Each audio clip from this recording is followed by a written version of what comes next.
You're scrolling through a food delivery app, right?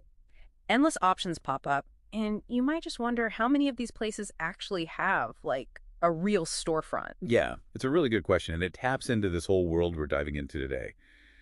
Ghost kitchens. They've become, well, a massive part of how we eat now in the U.S. Okay, so for this deep dive, we've really dug into a big analysis looking at this whole phenomenon. And our goal here is to give you a clear picture, unpack what's really going on with these delivery-only places. Trying to get past the hype and see what matters for you when you're ordering dinner. Exactly, Yeah. separating fact from maybe some fiction. So let's start basic. What exactly is a ghost kitchen? What are we talking about? Okay, so at its heart, it's a kitchen preparing food just for delivery or takeout.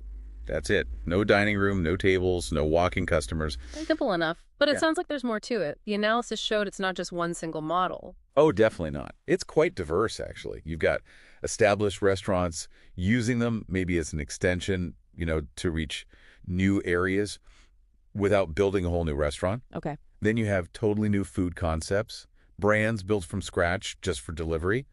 And ownership varies too. Could be independent, could be part of these bigger shared kitchen spaces, commissaries they sometimes call them. Right. These big shared kitchens. Yeah, where several different brands might operate under one roof. Hmm. Or you might have a sort of hub and spoke system, smaller kitchens, feeding into a central point for delivery. And then there are these virtual restaurants. That sounds even more mysterious.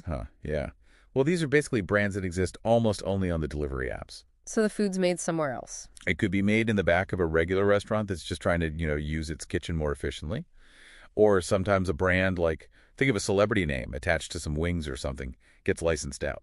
So the same Taiga Bites or whatever could be coming from totally different kitchens depending on where you order from. Precisely. It's like a digital franchise in a way. Wow. Okay, so with all these different setups, it must get confusing for us ordering, but maybe for regulators too. That's a key point. There's no single universally agreed upon definition. And yeah, that lack of clarity creates challenges for everyone involved. It's hard to pin down sometimes. So why are operators so keen then? It seems like the main draw is this asset-light idea, lower startup costs. That's definitely a huge driver. The analysis mentioned you might get started for, say, $20,000 to $60,000, which is, way less than a traditional restaurant. Yeah, building out a dining room, front of house staff. Yeah. That adds up fast. Exactly. You skip a lot of that big overhead, the expensive rent and prime spots, the build out, a big chunk of the labor costs. But does that saving come with trade-offs, like less control maybe, especially in those shared kitchens? That's the potential downside, yeah. If Yeah. you're sharing space or even just leasing a pod, you might have less direct oversight over the whole environment. Consistency, maybe even quality control can be harder. Okay. Now, delivery only isn't brand new, but the pandemic seems to have just poured gasoline on this whole trend. Absolutely. It was already growing, but COVID-19 was this massive inflection point. Suddenly, delivery wasn't just an option. It was, for a time, the only option for many. And the numbers reflect that, right? The market size is, well, pretty wild. It's huge, like $3.5 billion in the U.S. in 2023, and they're projecting it could hit over $100 billion by 2030. That's a compound annual growth rate of like 62%. It's explosive. That's just incredible growth. It suggests this isn't just a blip, it's a real shift in how we eat. I think so. The analysis points to delivery becoming a long-term habit now. It's just woven into daily life for a lot of people. And where there's that kind of growth potential, the investment follows, right? Big money came pouring in. Oh, big time. Venture capital saw the opportunity. You had companies like Cloud Kitchens raising, $400 million at a $5 billion valuation, almost $2 billion invested back in 2019 alone. That's serious cash. But scaling that fast? It can be risky, can't it? We saw that with Reef technology. That's a really important cautionary tale. Reef expanded incredibly quickly, but then ran into all sorts of issues, health code violations, permit problems across multiple cities. It shows how scaling too fast can outpace your ability to actually, manage things properly and follow the rules. Okay, so let's shift to us, the people ordering. Scrolling through those apps, it often feels like you have no idea where the food is really coming from, this hidden landscape. It really can be hidden. One estimate back in 2020 suggested maybe 100,000 virtual-only restaurants operating in the U.S. That's a lot of options without a physical front door you can see. And this isn't new, is it? I remember reading about that New York City investigation back in 2015, finding lots of listings on Seamless and Grubhub that were like mismatched or didn't even have licenses? Yeah, that investigation was eye-opening. It showed that even years ago, about 10% of the top-rated places had issues. It really highlights this ongoing problem of transparency or lack thereof. So consumers are often left in the dark about who's cooking their food and what standards they're following. Pretty much. And the delivery platforms themselves, well, they play a role here, even if unintentionally. Oh, so. Well, just the way they're set up. It can be relatively easy to list a new virtual brand, and if the platform's checks aren't super thorough, it can kind of obscure the reality behind the listing. But it sounds like some platforms are trying to clean things up, like Uber Eats removing thousands of listings, and that Nevada law. Yes, there's definitely movement. Uber Eats pulling, I think it was 8,000 virtual storefronts in 2023. That's significant. And Nevada's AB 116 trying to hold platforms accountable for listing unpermitted places. That signals a shift towards more responsibility. Okay, let's talk regulations.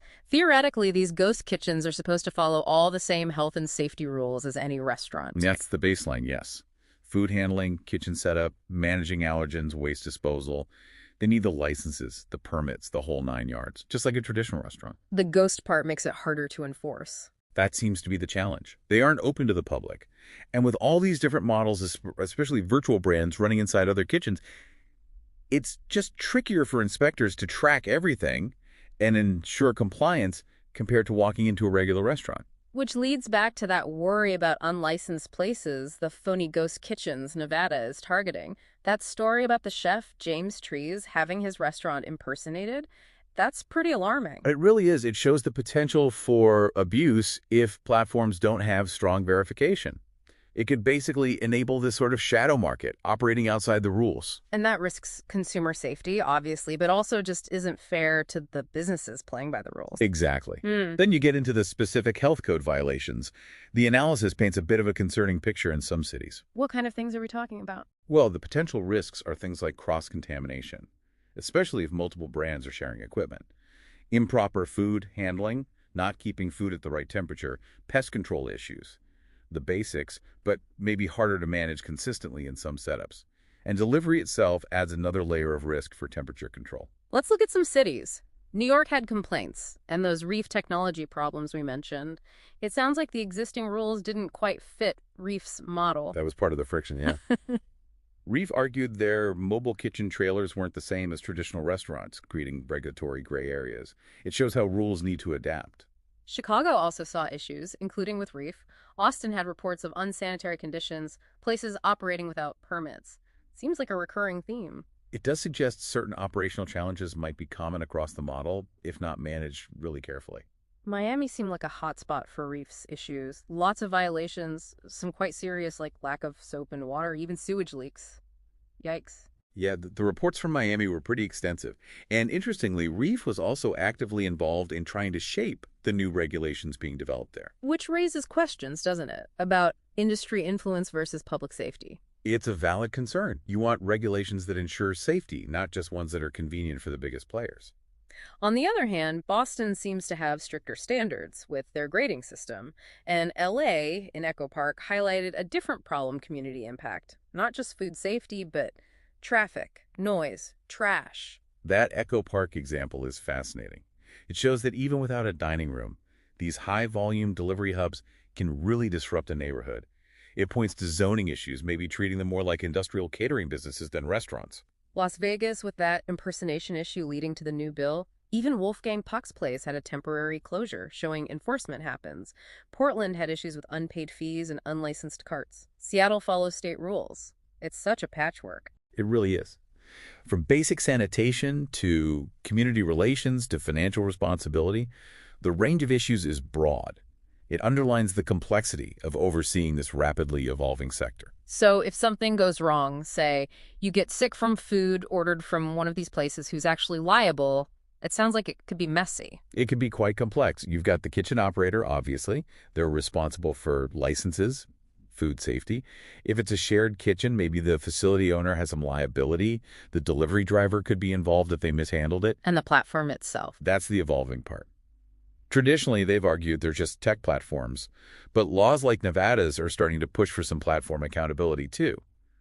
For a consumer, figuring out who to pursue is definitely harder than just walking back in to the restaurant you ate at. Okay, let's switch gears to the economics. For the operators, we talked about the lower startup costs, that asset-light model. Big savings on rent, build-out, front-of-house staff. Huge advantages there, yeah. It allows for more agility, you can test concepts more easily, expand geographically faster, maybe run several different virtual brands from one kitchen to maximize its use. But it can't be all savings. What about those commission fees the delivery apps charge? They sound pretty steep. That's the big one. Those fees, often 15% to 30% or even more per order, that eats significantly into margins. So operators either have to charge higher prices on the app or just make less profit. Pretty much. Plus, you still have costs. Marketing online to stand out in a crowded app, that's expensive. Technology investments, managing the logistics, and the competition is fierce. Profit margins might average around 15%, but it can vary a lot month to month. Some reports mention turnover between $50,000 and $150,000 a month, but margins are key. Okay, now from our side, the consumer. The obvious plus is convenience, right? And maybe more choice. Definitely. Huge variety at your fingertips delivered right to your door. That's the core appeal. Potentially lower prices was maybe an early hope, but Yeah, doesn't always feel cheaper, does it? With delivery fees, service fees, sometimes the menu prices seem higher on the app anyway. exactly. Those costs often cancel out any savings from the kitchen's lower overhead. You're paying a premium for the convenience, essentially. And then there are the potential downsides we've touched on. Is the quality consistent? What about food safety? The transparency issue, not knowing who made it. And if something's wrong, customer service can be tricky. Right. It totally decouples the meal from the traditional going out to eat experience. You lose the ambiance, the direct service, the immediate accountability. So, weighing it up, strengths are variety, convenience, speed maybe. Weaknesses are quality control, trust. Price often is lower, no experience. It's really a specialized convenience play, isn't it? That sums it up well. It fills a specific need. It's not trying to be a sit-down restaurant. It competes more directly with, say, fast food on speed, but maybe struggles against fast casual on transparency or perceived quality. How is this impacting the traditional restaurants, the mom and pops? It definitely increases competition, especially on those delivery apps. When big chains launch multiple virtual brands, it can make it harder for smaller independents to get noticed. They can feel crowded out. But some traditional places are fighting back by launching their own virtual brands. Yes, that's a common adaptation strategy. Right. Try to capture some of that delivery-only market themselves, although it's not always straightforward. How so? Well, even big players like Wendy's and Fat Brands have apparently scaled back some ghost kitchen plans due to various issues. And you hear consumers complaining about apps feeling cluttered. Plus, there's the risk a restaurant's virtual brand just steals customers who would have come into their main restaurant anyway, cannibalization, basically. And underlying a lot of this is that trust factor we keep coming back to. People seem to still prefer ordering from a place they know has a physical location. Yeah, the data seems to support that. One PYM-NTS study found maybe 48% interest in virtual, but the National Restaurant Association found 70% felt a physical location was important. Deloitte also found people want to be informed, not being able to see the kitchen or talk to staff. It creates this opacity. Which is why Uber Eats removing listings partly due to quality and transparency concerns makes sense. Absolutely. It suggests there's a real opportunity for ghost kitchens that are transparent, that actively build trust to differentiate themselves. Let's talk jobs. How does this shift impact the workforce? Clearly, fewer front-of-house staff are needed. That's a major change. Servers, hosts, bartenders, those roles are largely eliminated in a pure ghost kitchen model. That's a big labor saving for the operator, but it means fewer jobs of that type. The NRA reported huge job losses in 2020 overall, and this trend contributes. But presumably there's more need for kitchen staff, logistics people. Yes, the skills shift. More demand for cooks, prep staff, expediters, maybe people managing the tech side, the online orders, the logistics coordination. And the whole system leans heavily on delivery drivers, who are typically gig workers. Yeah, hugely reliant on them. So yes, it creates more delivery gigs, but it doesn't really change the nature of that work. Yeah. Mostly independent contractors, no benefits, variable income, managed by algorithms. Some models, like maybe those centralized hubs, might be more efficient for drivers, less running around. Yeah. Picking up multiple orders from one spot could be more efficient than going to several different restaurants. Wonder's model aimed for that. Yeah. But fundamentally, it's still gig work. So netting it out, fewer traditional front-of-house jobs, maybe some new kitchen and logistics jobs, and definitely more gig delivery work. It's a mixed bag, employment-wise. It is. And it's not just the number of jobs, but the quality. The shift towards more precarious gig work without benefits is a really significant aspect of this transformation. Some reports mention good morale for chefs in some ghost kitchens, but others talk about tough conditions in dark kitchens. It's complex. Okay, thinking even broader. What about the environmental footprint? All that extra delivery packaging seems like a downside. That's the immediate concern, definitely. A lot more single-use containers. But there are potential counter-arguments. Like what? Well, no energy-used heating or cooling a dining room. Maybe less food waste if they use AI for really accurate forecasting. Optimized delivery rides could mean lower emissions per delivery compared to lots of individual car trips. So it's not clear cut. Not really. It probably comes down to how committed the operator is. Are they using sustainable packaging? Are they sourcing locally? Are they really optimizing routes? It could be better or worse depending on the choices made. And data privacy, with everything being digital, Right. ordering, tracking. Huge issue. These platforms and kitchens collect enormous amounts of customer data, ordering habits, addresses, payment info, plus employee data. That creates major risks. Risks like what? Breaches, misuse. All of the above. Data breaches, exposing personal info, maybe using data in ways customers didn't agree to. They face threats like attacks on their payment systems, ransomware, phishing. If they use third-party tech providers, those are potential vulnerabilities too. So they need really strong security. Absolutely. Yeah. Encryption, strong authentication, minimizing how much data they keep, training staff, vetting vendors. Data is vital to their business, but it's also a massive liability if they don't protect it properly. A breach could destroy customer trust. And finally, community relations. We touched on Echo Park. Even without a storefront, these places can become very visible or audible in a neighborhood. Right. The constant stream of delivery drivers, the potential for traffic congestion, illegal parking, noise from kitchens or generators, odors, trash.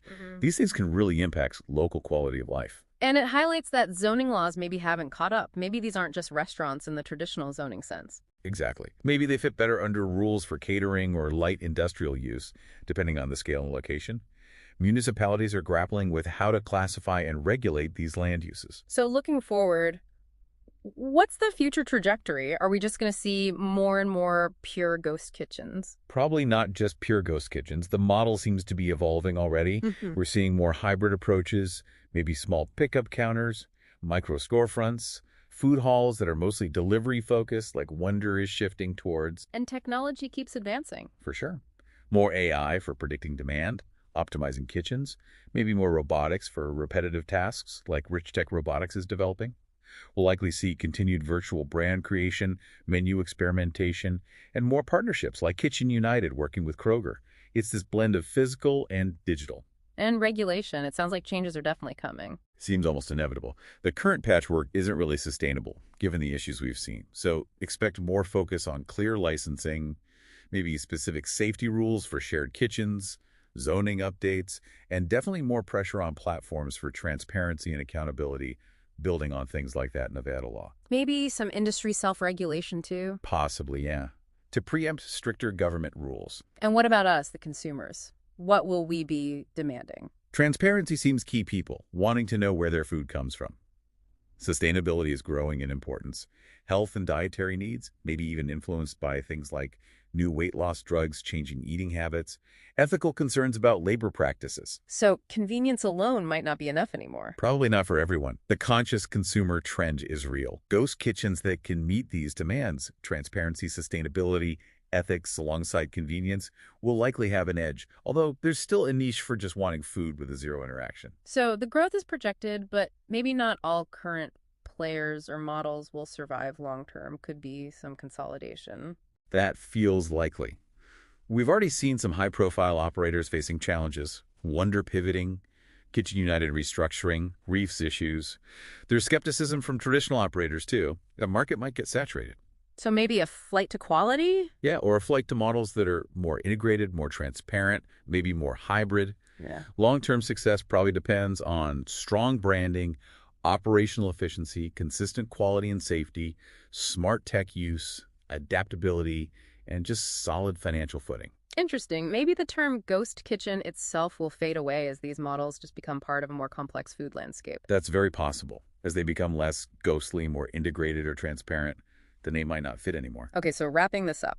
Ghost kitchens have clearly shaken up the food industry. Huge convenience, loads of innovation, but also real questions hanging over them. Transparency, regulation, how they impact jobs, community. Yeah, it's a major disruption with both significant upsides and some serious challenges to navigate.